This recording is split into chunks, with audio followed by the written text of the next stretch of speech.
नमस्कार. पुन्हा एकदा आपल्या चॅनलवर तुम्हा सर्वांचे मनापासून खूप खूप स्वागत करते. झटपट ठेचा बघणार आहोत आपण. तर ठेचा सरासरी बऱ्याच लोकांना आवडतो.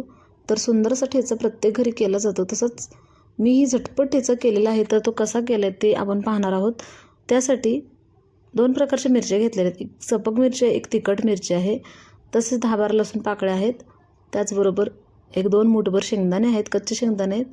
तर आपल्याला हे सर्व मिक्सरला बारीक करून घ्यायचे. मिरची अजिबात सुरीने न कट करता मोडून घ्यायचे. बघू शकता खूप सुंदर मोडलीचे 2-2 तुकडे केले तरी चालेल. आणि त्याच्यामध्ये शेंगदाणे, लसूण आणि चवीनुसार मीठ ॲड करायचं आणि सुंदर असा आपल्याला मिरचीचं वाटून घ्यायचे. तर ह्याच्यामध्ये तुम्हाला अजून काय आवडत असेल, समजा कोथिंबीर वगैरे तरी थोडीशी ॲड करू शकता. तर छान अशी आपली जी मिरची आहे ती बारीक झालेली आहे. बघू शकता खूप सुंदर अशी बारीक झालेली आहे.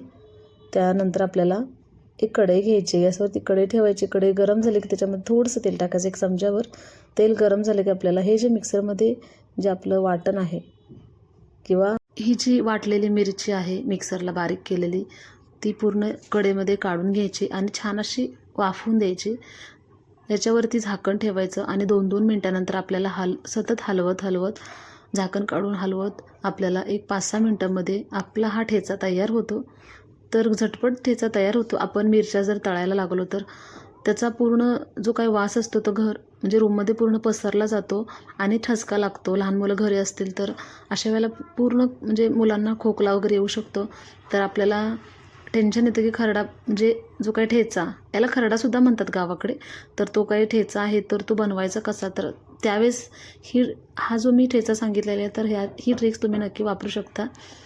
तर सुरुवातीला मिक्सरला बारीक करून घेतलं तर हा जो ठेचा आहे तो अजिबात ठसका वगैरे लागत नाही. अगदी आपण बनवला आहे मुलांनासुद्धा समजत नाही. तर खूप सुंदर असा हा ठेचा तयार झाला आहे.